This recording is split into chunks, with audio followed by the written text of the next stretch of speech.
Buenas tardes para todos. En la sesión de hoy vamos a trabajar la introducción a dos temas que son vitales para todo el desarrollo de la química inorgánica y la química de este curso. ¿Listo? Y esos temas son formulación y nomenclatura inorgánica. Los conceptos de cada uno de estos temas debemos tenerlos clarísimos para cuando vayamos avanzando en temática, así que necesito que nos conectemos todos muy bien con esta explicación. ¿Listo? Vamos a empezar con mirar cómo se hace la formulación de un compuesto químico. Y para esta formulación tenemos que tener en cuenta que al escribir un compuesto químico hay dos principios fundamentales que nunca nos podemos saltar. El primero de esos principios es que si el compuesto químico del que estoy hablando tiene un elemento que sea un metal, ese metal siempre se va a escribir a la izquierda de la fórmula. Un ejemplo de eso es este compuesto, este óxido que tengo acá. Ese óxido está formado por dos elementos, el manganeso y el oxígeno. ¿Listo? De estos dos, el manganeso es un metal y el oxígeno es un no metal. Como el manganeso es un metal, siempre va a ir escrito a la izquierda de la fórmula, y como el oxígeno es un no metal, siempre va a ir escrito a la derecha de la fórmula. ¿Listo? Eso tiene que quedar claro, siempre la estructura va a ser la misma. Si tengo un metal, va a la izquierda, si tengo un no metal, va a la derecha. Ahora bien, en cualquier estructura química, los elementos se van a cargar cuando forman un enlace. Entonces, siempre que yo escribo un elemento a la izquierda, él va a tener una carga positiva y el elemento que está a la derecha va a tener cargas negativas. ¿Listo? Entonces, en este mismo ejemplo del manganeso y el oxígeno, el manganeso por estar a la izquierda va a tener cargas positivas y el oxígeno por estar a la derecha va a tener cargas negativas. ¿Listo? En el caso de este enlace, la carga del manganeso es +4 y la carga del oxígeno es -2. La pregunta del millón es ¿cómo hago yo para saber cuál es la carga de cada uno de esos elementos? Y es la respuesta que vamos a dar en esta sesión de clase.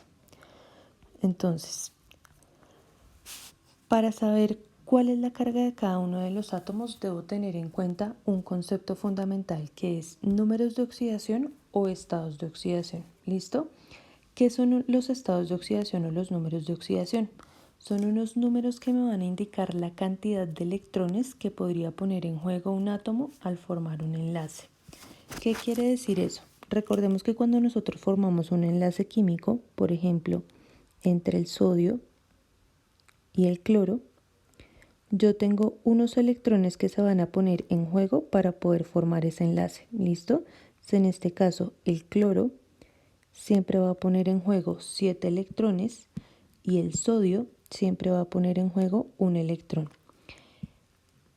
Estos electrones que están rondando los enlaces o que están rondando los átomos para formar enlaces, estos electrones son los que me van a permitir definir los números de oxidación de un elemento químico. ¿Listo? Ahora bien, esos números atómicos tienen una característica y es que si yo hablo de un metal,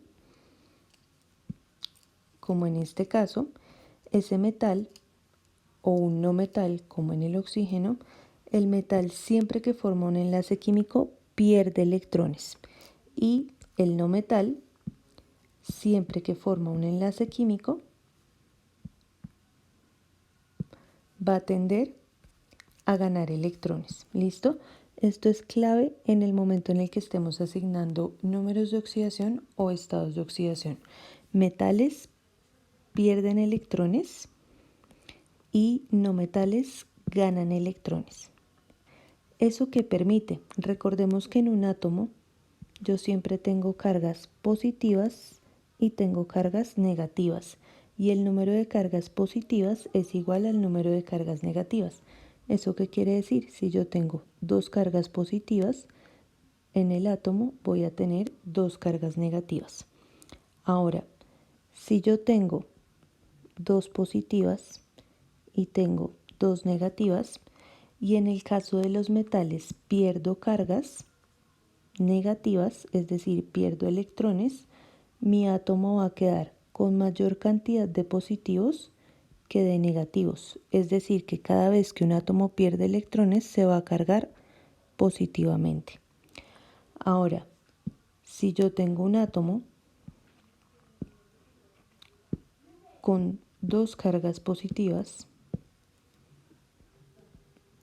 y con dos cargas negativas y le sumo electrones, él va a tener más negativos que positivos. Es decir, que cada vez que un átomo gana electrones, él se va a cargar de manera negativa.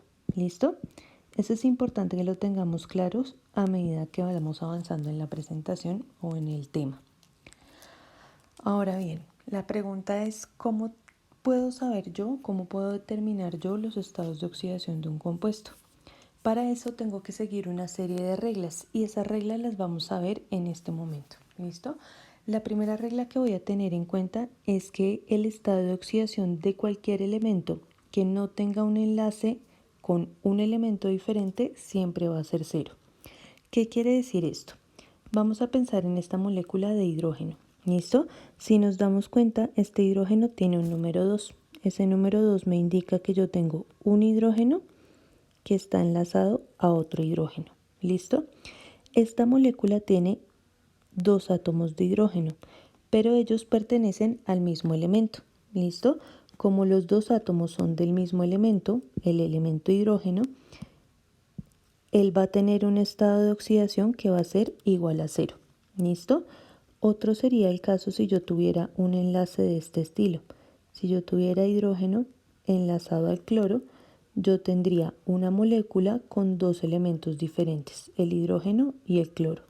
Y en ese momento los estados de oxidación cambiarían. Es decir, si los elementos que yo tengo enlazados son iguales, su estado de oxidación va a ser cero. Si son diferentes, su estado de oxidación va a ser distinto a cero. ¿Listo? Ahora, miremos este otro ejemplo. El aluminio es un átomo que está solito, él no tiene un enlace con ninguna otra cosa. Es decir, que su estado de oxidación va a ser cero. En el caso de este oxígeno, yo tengo un oxígeno enlazado a otro. Como los dos átomos son iguales, su estado de oxidación va a ser cero. ¿Listo? Y por último, miremos este ejemplo. El carbono es un átomo solito, no tiene ningún otro acompañante, no está enlazado a ningún otro átomo, por tanto su estado de oxidación va a ser cero. ¿Listo?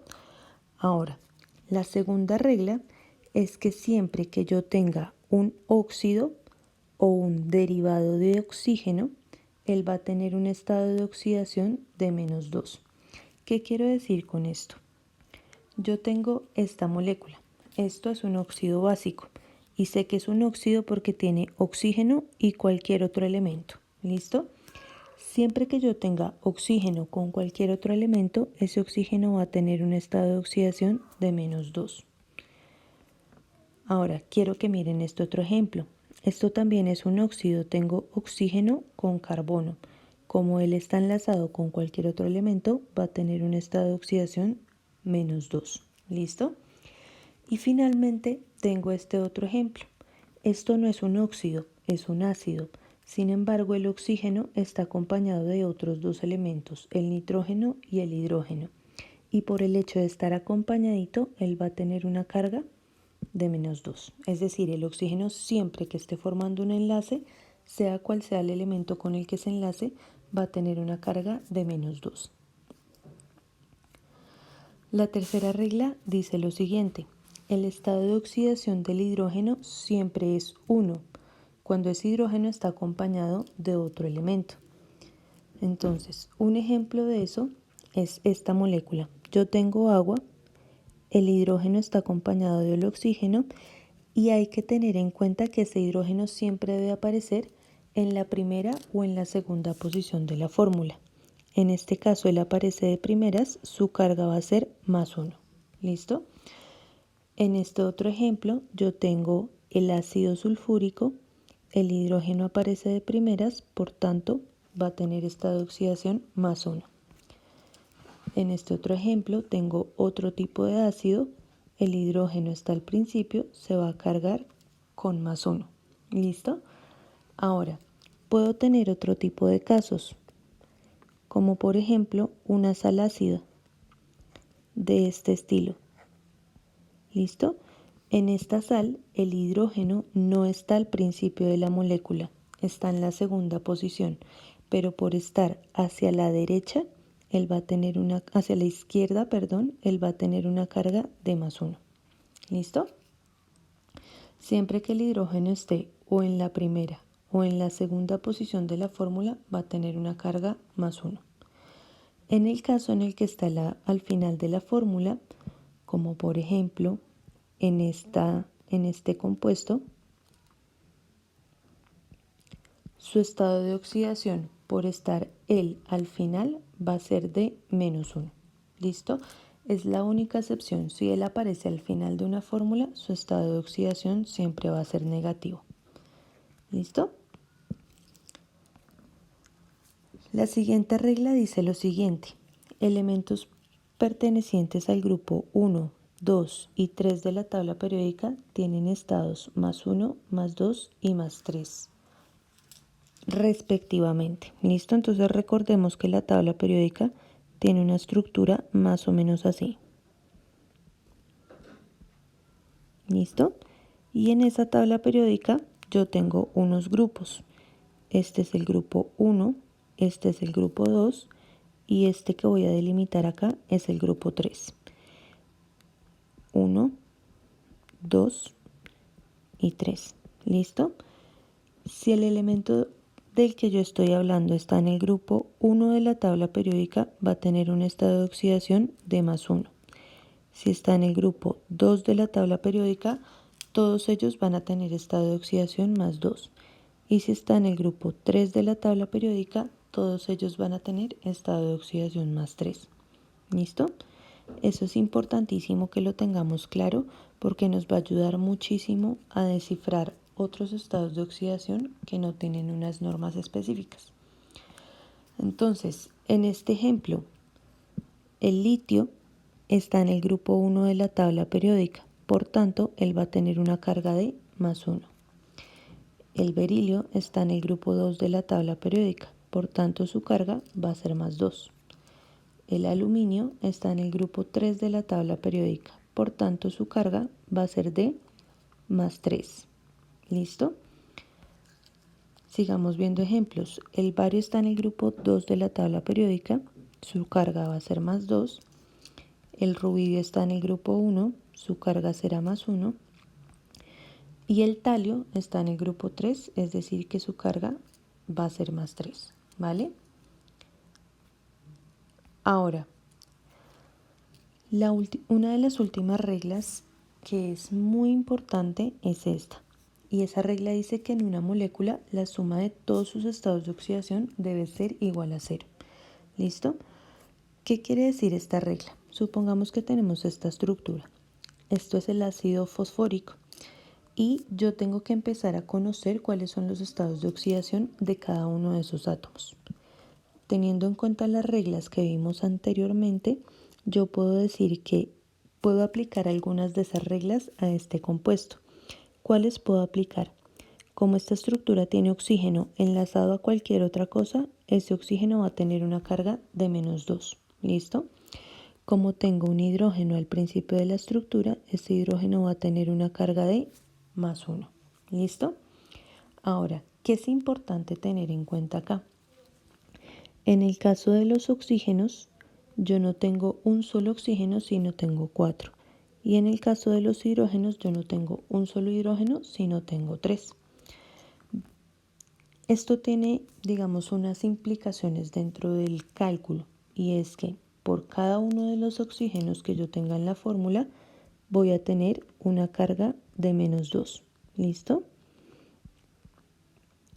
¿Qué quiere decir eso? Que si yo cuento todas las cargas de los oxígenos, voy a tener -2, -4, -6, -8 cargas negativas en total. ¿Listo? Ahora, en el caso del hidrógeno, yo tengo 3 hidrógenos y cada uno de ellos tiene una carga de +1. ¿Qué quiere decir eso? Que si yo voy a contar cuántas cargas positivas tengo, en total tengo 3 cargas positivas. ¿Claro? Ahora, ¿qué tengo que tener en cuenta acá? Yo ya sé cuál es el estado de oxidación del oxígeno, ya sé cuál es el estado de oxidación del hidrógeno, pero desconozco absolutamente el estado de oxidación del fósforo. Como lo desconozco, lo que debo hacer es hallarlo. Y ahí es donde voy a aplicar esta fórmula, donde dice que la suma de todos los estados de oxidación es igual a 0. ¿Listo? Entonces, toda esta suma de cargas me debe dar 0. ¿Cómo hago yo para saber ese estado de oxidación del fósforo? Muy sencillo.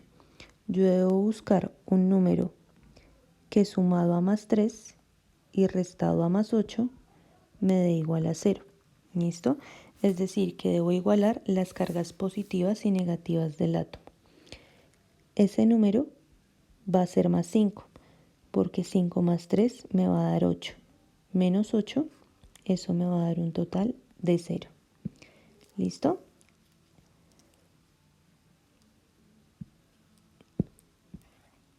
En este caso, entonces, tengo hidrógeno con +3, fósforo con +5, oxígeno con -8 y esa suma de cargas me da 0. Este numerito que yo encuentro acá, ahora se lo voy a designar al fósforo y se lo voy a poner en la parte superior. Eso quiere decir que los estados de oxidación de esos elementos son +1, +5 y -2. ¿Listo? Vamos a trabajar con este ejemplo para tratar de solucionar dudas que estén en el camino. Entonces, este compuesto se le pueden aplicar algunas de las reglas. ¿Qué reglas se pueden aplicar? Que el oxígeno está enlazado a cualquier átomo y por tanto tiene una carga de -2. Que el potasio está en el grupo 1 de la tabla periódica y por tanto va a tener una carga de +1. Y el azufre lo desconocemos totalmente. ¿Qué vamos a hacer? Vamos a calcular las cargas. Como tengo 3 oxígenos y cada oxígeno tiene 2 cargas negativas, en total voy a tener 6 cargas negativas. Como tengo 2 potasios y cada uno tiene una carga positiva, pues en total voy a tener 2 cargas positivas. ¿Listo? Y la suma de todas estas cargas debe darme 0. Entonces, ¿qué número sumado a 2 y restado a 6 me va a dar 0? Sencillo, el número que estoy buscando es 4. 2 más 4, 6, menos 6 me va a dar igual a 0. ¿Listo? ¿Qué quiere decir eso? Que el estado de oxidación del azufre en esa estructura va a ser igual a 4. ¿Listo? Potasio va a ser +1, azufre va a ser +4 y oxígeno va a ser -2.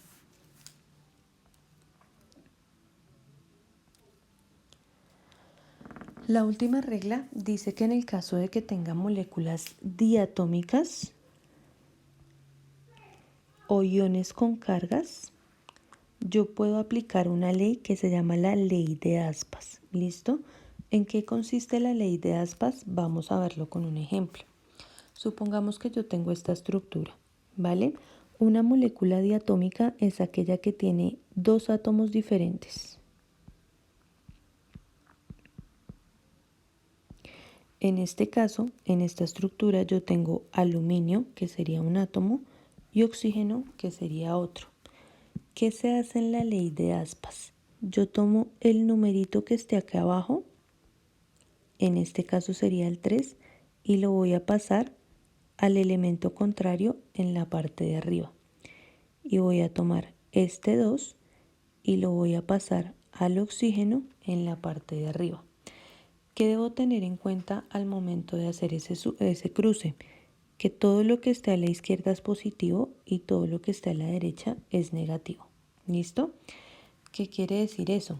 Cuando yo pase los estados de oxidación al otro lado, el aluminio va a quedar con +3 y el oxígeno va a quedar con -2. Esa es la ley de aspas. Ahora, hay otros casos en los cuales es un poquito más difícil de verla y es cuando yo tengo dentro de mi compuesto químico algo que está entre paréntesis. ¿Listo? Entonces, ¿qué es lo que voy a hacer para poder aplicar la ley de aspas? Me voy a imaginar que esto que está dentro del paréntesis se va a convertir en una sola letra y esa letra va a ser X en este caso. ¿Listo? Entonces, cuando yo hago esa conversión, yo tendría elemento calcio y elemento X. ¿Listo? Es decir, tendría una molécula diatómica. Y voy a aplicar la ley de aspas. Este 2 que está aquí como subíndice va a pasar al carbono a formar un enlace. Y en este caso, que no hay un numerito, el hecho de que no haya ese número me indica que ahí hay un 1. ¿Listo? Ese 1 lo voy a pasar hacia la X. Este lado de la molécula es positivo, este lado de la molécula es negativo. ¿Cómo quedarán entonces los estados de oxidación? Este 2 de aquí abajito, ese 2 que está viendo ahí, va a pasar aquí al calcio como +2 y el 1 que había aquí y que no se ve va a pasar a todo el OH y va a tener un estado de oxidación de -1. ¿Listo? Este queda con +2, este queda con -1.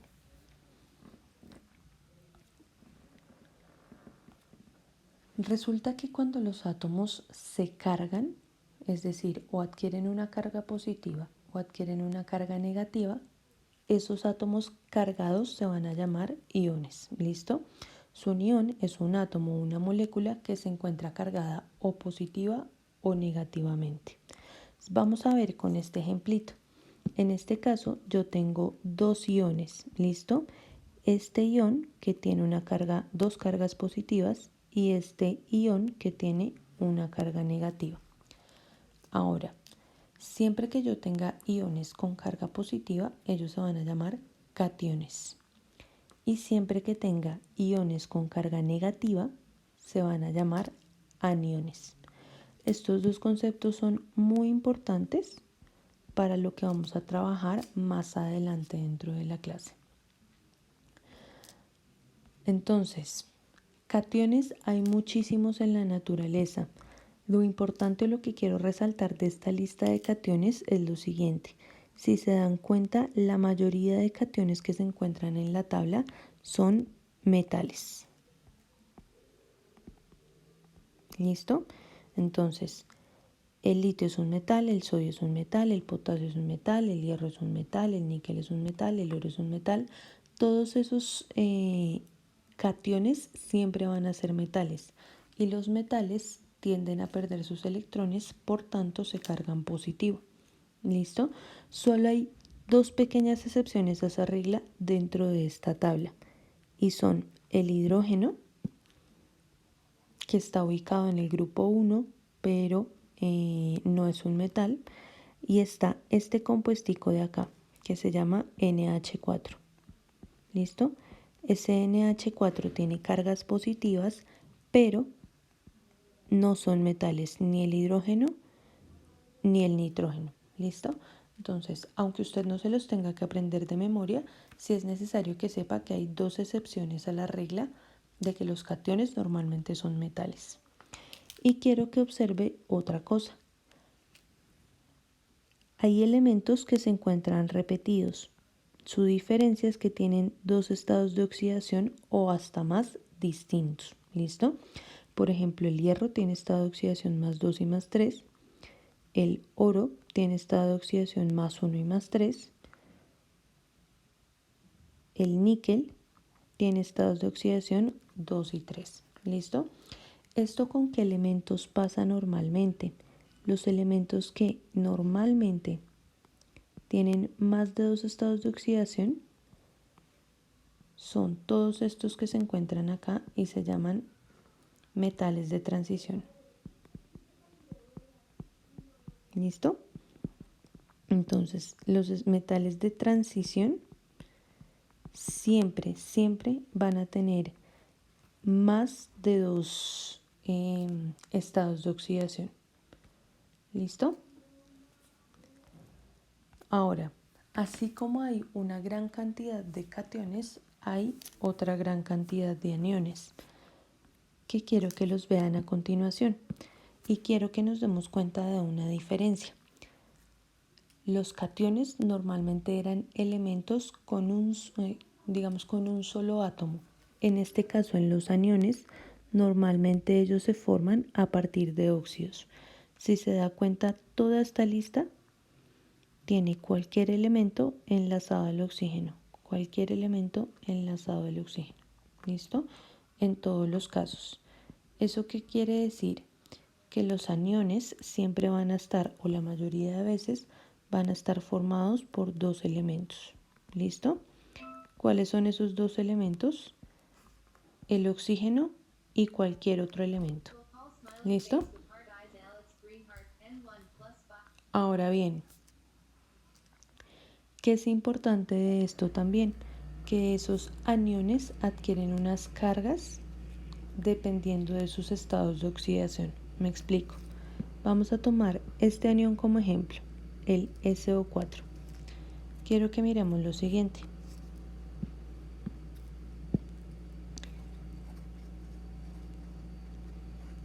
En el caso del SO4,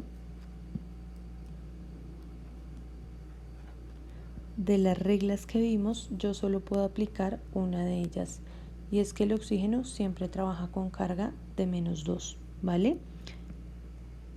¿Eso qué quiere decir? Que entre los 4 oxígenos que tengo, yo voy a tener 8 cargas negativas. Ahora, el anión o la tabla de aniones me decía que toda esta molécula tiene una carga general de -2. Esta carga de acá la voy a poner como resultado final. Aquí ya no va a tener estado de oxidación 0, sino estado de oxidación, la suma de los estados de oxidación no va a ser 0, sino va a ser -2. Ahora tengo que buscar un número que restado a -8 me dé -2. ¿Cuál va a ser ese número? +6. Este +6 lo pongo allá arribita. ¿Qué quiere decir eso? Que el azufre está cargado de +6, el oxígeno tiene una carga de -8 y cuando yo voy a regular las cargas me van a sobrar 2 negativas. ¿Listo? Por el momento vamos a dejar hasta ahí.